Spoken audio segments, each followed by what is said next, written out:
You have heard her name 1,000 times. You picture her the same way every time.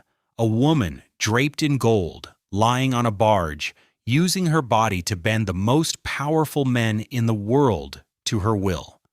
That image has survived for over 2,000 years. It is almost completely wrong. The real story is far stranger. Her name was Cleopatra VII. She ruled Egypt for 21 years. She was fluent in at least 9 languages, including Egyptian, a skill no ruler before her in her own dynasty had bothered to learn. She managed a national economy, commanded a navy, negotiated with the most dangerous men on earth, and kept her country independent for 2 decades while Rome swallowed everything around her. None of that survived in the story you were told. Why? Because the men who wrote her history were the men she outmaneuvered. Picture Egypt in 51 BC. Cleopatra is 18 years old. Her father has just died, and by his will she must share the throne with her 10-year-old brother. This is not a fairy tale. It is a hostile boardroom, and her co-ruler's advisors want her gone. Within a year, she is forced out of the capital. Most royal exiles of the ancient world ended there, quietly, permanently. Cleopatra did not accept that ending. She raised an army. She marched it back toward Alexandria. And when Julius Caesar arrived in Egypt chasing his rival Pompey, she needed a way into the palace that her brother's guards controlled completely. Here is where the myth begins. You have heard that she smuggled herself in wrapped in a carpet. Some ancient sources say a sack for bedding. The detail everyone forgets to ask is, why did that plan work? Because Cleopatra understood something her brother's advisors did not. Caesar was not a man to be seduced by beauty alone.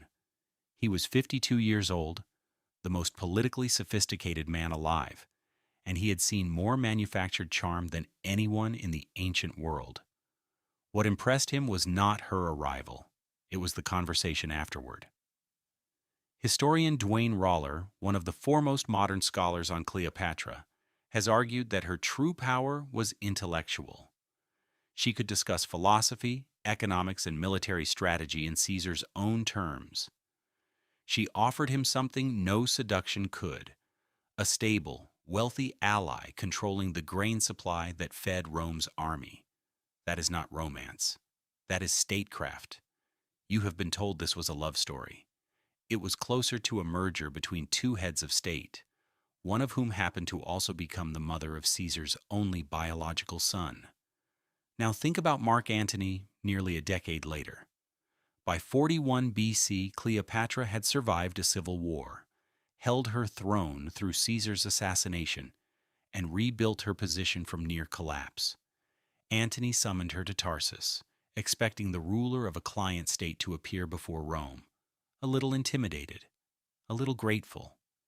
She arrived on a barge with gilded decks, purple sails, and musicians. Antony waited and waited. That delay was not vanity, it was leverage, played out in public theater. She made the most powerful Roman in the Eastern world wait for her, in front of his own soldiers, and everyone watching understood the message. She was not a subject requesting favor. She was a monarch granting audience. Classicist Stacy Schiff, whose biography of Cleopatra draws on both Roman and Egyptian sources, points out that every recorded meeting she staged was choreographed with the precision of a military campaign. Nothing was left to chance. Nothing was purely about desire. So why does the seduction story dominate even now? Because the winners write the history. After Antony's defeat at Actium, the man who would become Emperor Augustus needed a justification for civil war against fellow Romans. You cannot rally an empire by admitting you destroyed a rival because he formed a political alliance with a competent foreign queen. That story does not inspire loyalty, but a story about a Roman general enslaved by an exotic seductress, corrupted by luxury and lust, abandoning Roman virtue for Egyptian vice. That story justifies everything. Augustus's propaganda machine, and later Roman poets like Horace and Propertius, cemented the image for the next 2,000 years. Horace even wrote of the fatal monstrum, the fatal monster, describing Cleopatra as a threat that needed to be crushed. Notice what happened there.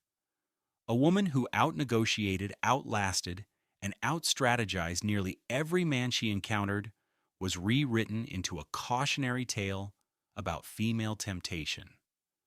This pattern did not end in ancient Rome. Psychologist and historian Mary Beard, in her work on women and public power, has traced how female authority throughout history is consistently reframed through the lens of sexuality rather than competence. A powerful man is called strategic. A powerful woman is called seductive. The skill set is identical. The label depends entirely on gender.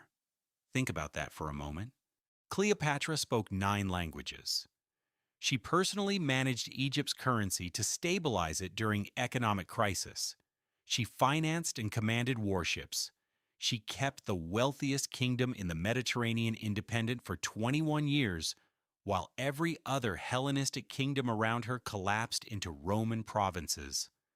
And the detail that survived best across 2,000 years is a rumor about a carpet and a barge. There is one more piece of the story worth sitting with. When Octavian's forces finally closed in on Alexandria in 30 BC, Cleopatra did not wait to be paraded through Rome in chains, the way conquered rulers traditionally were.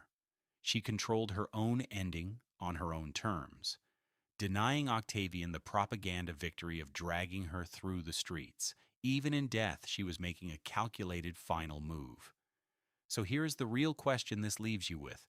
How many other women in history were this capable and simply had the misfortune of being described by men who could not categorize female power as anything other than seduction? You were taught to picture a woman lying on a golden barge, using her body as her only weapon. The truth is far stranger. She was sitting across the table from the most powerful men on earth, and she was the one setting the terms.